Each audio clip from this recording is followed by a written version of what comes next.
Shemima pancakes. So, as Yidden, we take a lesson from everything, and there's still protests going on about Black Lives Matter. And last week we spoke about the story and the case against anarchy, and today I would like to look at the positive thing of Black Lives Matter.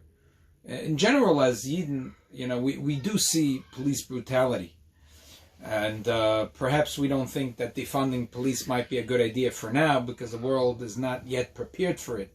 But if you think about it, there is no reason for this brutality. And many times, we shrug it off. As Jews, we have a mechanism. Oh, this cop is a loser. It doesn't matter. He has no life. He has no wife. If he has a wife, he doesn't have any shalom bayis. He has no children. If he has children, he has no nachas. For sure not Yiddish nachas. He has no friends. If he has a couple of friends, they take a beer and then they're not real friends. But that's a mechanism. It's fine. It works for the Hamish people, but there's no reason why there should be police brutality. But I'd like to look at this and take a very deep look at this based on a beautiful talk that Rebbe gave. And this is a Sich in Tovshin Lamed Beis. After the story of the Meraglim, the Jews are punished, and they're told that for 40 years they will be wandering in the desert. And then the Eibishter says, "V'tapchem asher amartem lavaz yihya." Your children that you said there will be labaz or labiza, labezayin, you said that your children, how can you come, that our children, our wives will be in captivity, they'll be sold as slaves and maids. So those children that you said there will be lavaz, I will bring them there and they will know the land which you have despised. The simple reading of Pshat is you have to add a little word here. Despite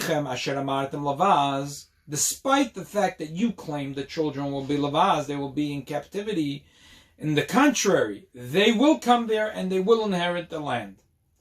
But if you just read in the words of the pasuk, it sounds like that your children, you claim that they will be lavaz, therefore they will inherit the land. Well, how do you read the pasuk? How do you read it that way?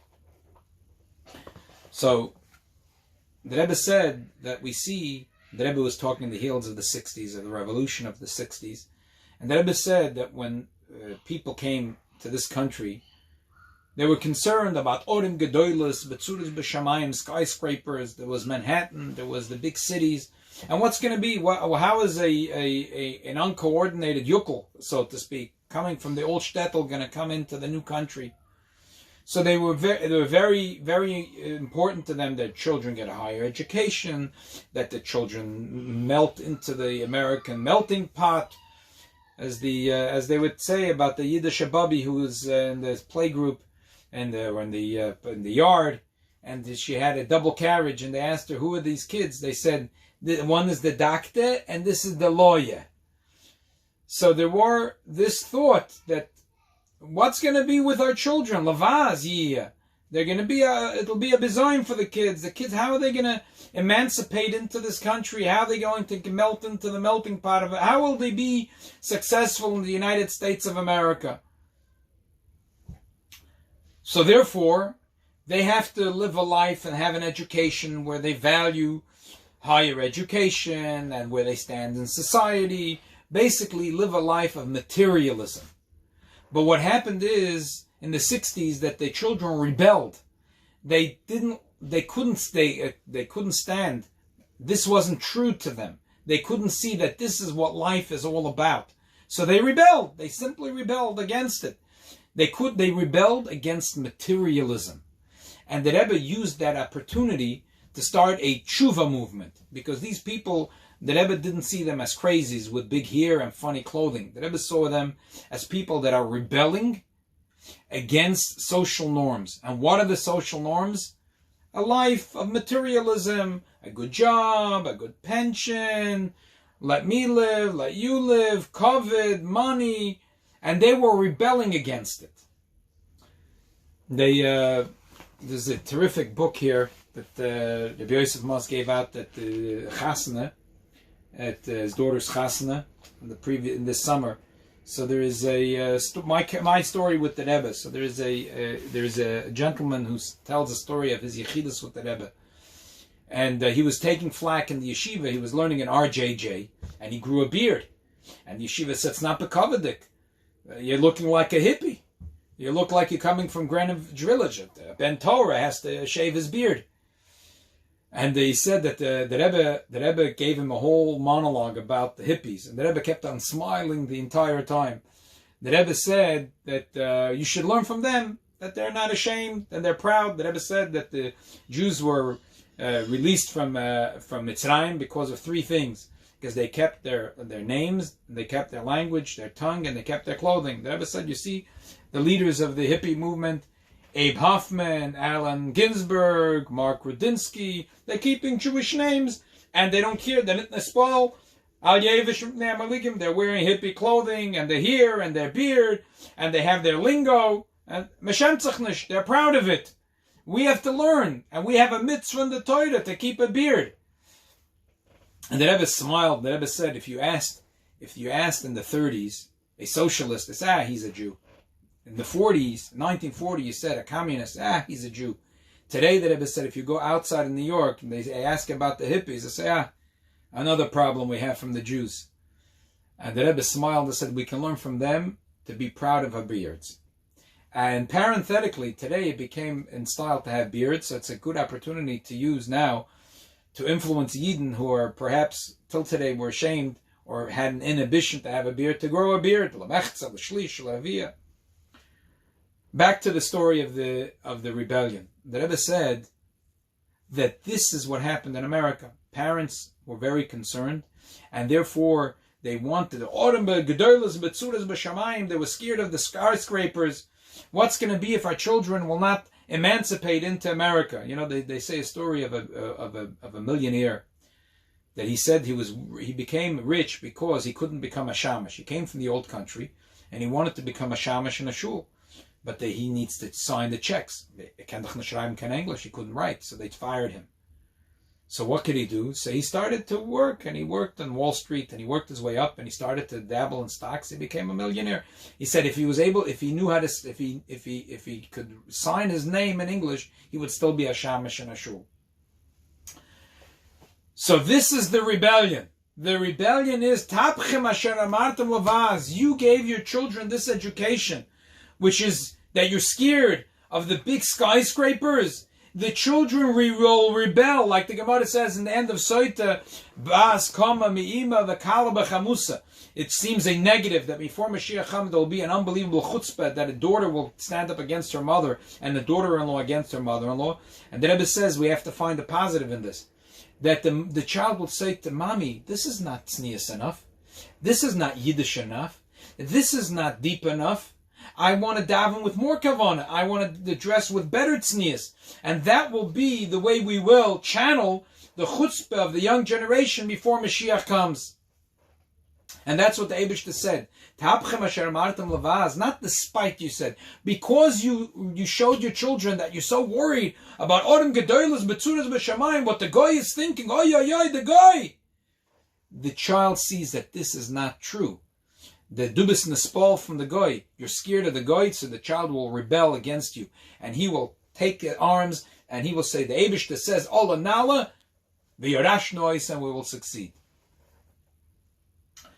The lesson that we could take in today's situation is that if you think about this for a moment, we're starting to learn Rambam. We're going into the home stretch. We're finishing Rambam. Shmuel Greenwald made a beautiful haschola and siyum of the last. The schol of the last sefer in Rambam. We're finishing the 39th cycle of Rambam. We're starting the 40th. And the mitzvah is to appoint judges. So there was Nasicha, Tov Shin Nun Aleph, the Rebbe asked, we say in the Shemona Esrei, Yeshiva Shiftenu K'Varishana V'Yotzenu K'Vatchila. Please reestablish the Shoftim and the Yotzim, which is based on a pasuk in Yeshaya. That I will reestablish the judges and the counselors and the mentors.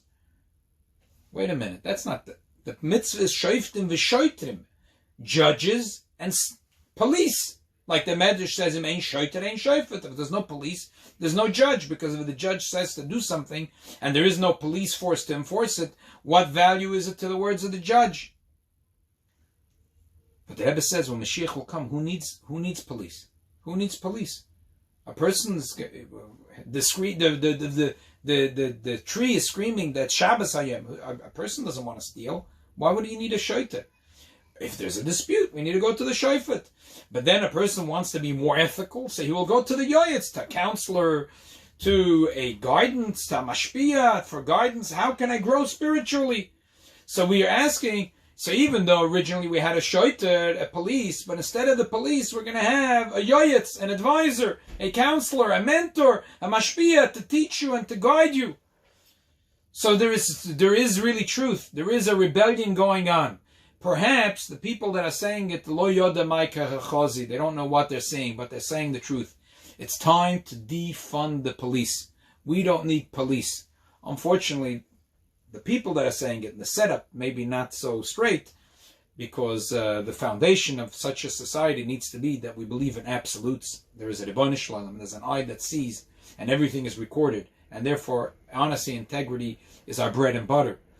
But if that's not the foundation of society, how would it help to defund police? So that's true, but that's a band-aid. The truth is that the revolution is on. It's true. The demand is enough brutality. With enough 2,000 years of Golus, and humanity itself is already sick of brutality, sick of a government that tells people what to do and how to do and when to do, sick of and tired of police brutality and tired of policing altogether. We're waiting that it should come to the time that we totally defund the police. No more police. The stations will be turned in to a place with nice air conditioning where people come in and there's mashpiyim going to sit behind the desk. They say, oh, I had a terrific day today and I really want to grow a little. What do I do now to grow beruchnias? And even the goyim will want to grow. So they're going to have advisors or counselors that will tell them how to grow. So now comes out the call. It's Hashgoch Al Yoina. Today is the day that that America celebrates the emancipation of slaves, the end of slavery, a beginning of a social revolution, and now we have to complete the social revolution. Defund the police. No more police. Now we need v'shiva sheftayach k'v'rishona v'yatzayach k'vatchila b'bias Mashiach tzekenu. A guten Shabbos.